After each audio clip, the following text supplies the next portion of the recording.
கிறிஸ்துவுக்குள் மிகவும் பிரியமான சகோதர சகோதரிகளே, ஆண்டவரும் இரட்சகருமாயிருக்கிற இயேசு கிறிஸ்துவின் நாமத்தினாலே இந்த காலை நேரம் உங்களை மிகுந்த அன்போடு வாழ்த்துகிறேன். ஆண்டவர் உங்களை தாராளமாக ஆசீர்வதிப்பாராக.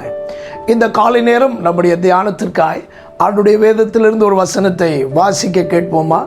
சங்கீதங்களின் புஸ்தகம் 3வது சங்கீதம் 3வது வசனம். ஆனாலும் கர்த்தாவே, நீர் என் கேடகமும் என் மகிமையும் என் தலையை உயர்த்துகிறவருமாய் இருக்கிறீர்.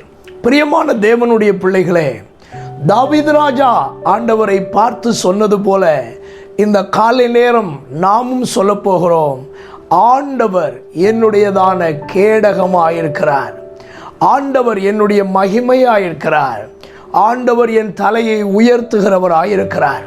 தாவீதினுடைய வாழ்க்கை ஒரு நெருக்கத்தின் மத்தியிலே போன போது அவருடைய வாழ்க்கையை அழிப்பதற்கு சத்துருக்கள் பின்னாக துரத்தி கொண்டு வரும் பொழுது தாவீது அழகாக சொல்லுகிறார், தேவன் என்னுடைய கேடகமாக இருக்கிறார். இன்றைக்கும் உங்கள் வாழ்க்கையில் எப்படிப்பட்ட சூழ்நிலைகள் உங்களை பின்தொடர்ந்து வந்தாலும், உங்கள் வாழ்க்கையில் எப்படிப்பட்ட வேதனையான அனுபவங்கள் பின்தொடர்ந்து வந்தாலும், எப்படிப்பட்ட மனுஷ சக்திகள் உங்களுக்கு விரோதமாய் வந்தாலும், எப்படிப்பட்ட சாத்தானுடைய தன்மைகள் உங்களுக்கு பின்னாலே வந்தாலும், இன்றைக்கு உங்கள் வாயை திறந்து நீங்கள் சொல்ல வேண்டிய ஒரு காரியம், தேவன் என்னுடைய கேடகமாக இருக்கிறார். ஆண்டவர் நம்முடைய கேடகமாக இருக்கும் பொழுது எந்த தீவினைகளும் நம்மை தொடவே முடியாது. இரண்டாவது சொல்லுகிறார், தேவன் என்னுடைய மகிமையாக இருக்கிறார். ஆண்டவர் நம்மை மகிமையாக வாழ வைக்கும்படி கிரியை செய்கிறதான தேவன். உங்கள் மகிமையை கனவீனப்படுத்தும்படி மனிதர்கள் பிரயாசப்படலாம், சத்துரு பிரயாசப்படலாம். ஆனால் இந்த காலை நேரத்தில் உங்களுக்குள்ள ஒரு பெரிய விசுவாசம் வரட்டும். கர்த்தர் என் மகிமையாக இருக்கிறார். என்னை ஒரு நாளும், என் மகிமையை ஒரு நாளும் கீழே தள்ளி விடுகிறதற்கு தேவன் ஒரு நாளும் அனுமதிக்க மாட்டார் என்பதை விசுவாசியுங்கள். தேவன் நம்முடைய மகிமையாக இருக்கிறவர். அடுத்தவர் சொல்லுகிறார், என் தலையை உயர்த்துகிறவருமாய் இருக்கிறேன்.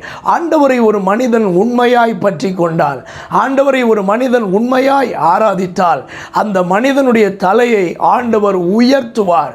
தாவீதினுடைய தலையை எடுப்பதற்கு மனிதர்கள் விரட்டுகிறார்கள். ஆனால் கர்த்தரை குறித்து தாவீது சொல்லுகிறார், மனிதர்கள் என் தலையை எடுக்க நினைக்கும் பொழுது ஆண்டவர் என் தலையை உயர்த்துகிறவராக இருக்கிறார்.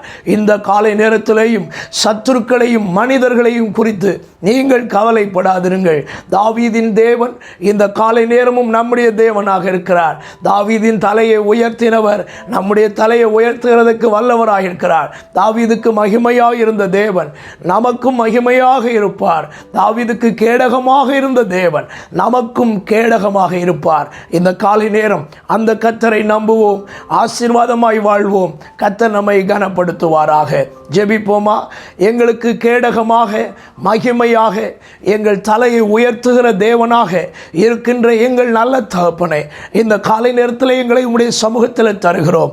என்னதான் சூழ்நிலைகள் எங்களுக்கு எதிராக இருந்தாலும் நீர் எங்களை பாதுகாக்கிற கேடகமாக இருக்கிறீர், எங்களுக்கு மகிமையாக இருக்கிறீர், எங்கள் தலையை ஆண்டவர் உயர்த்துகிறவராக இருக்கிறீர். அப்படியே தொடர்ந்து ஒவ்வொருடைய வாழ்க்கையிலும் செய்தருளும், ஆசீர்வாதமாய் நடத்தும். இந்த காலை நேரத்தையும் எங்களுக்கு ஆசீர்வாதமாய் ஜெயமாய் மாற்றித்தாரும். இரட்சகர் இயேசுவின் நாமத்தில் இவைகளை மிகுந்த மனத்தாழ்மையோடு வேண்டிக் கொள்கிறோம் எங்கள் நல்ல பிதாவே, ஆமென். God bless you. கர்த்தர் உங்களை ஆசீர்வதிப்பார். ஆமென்.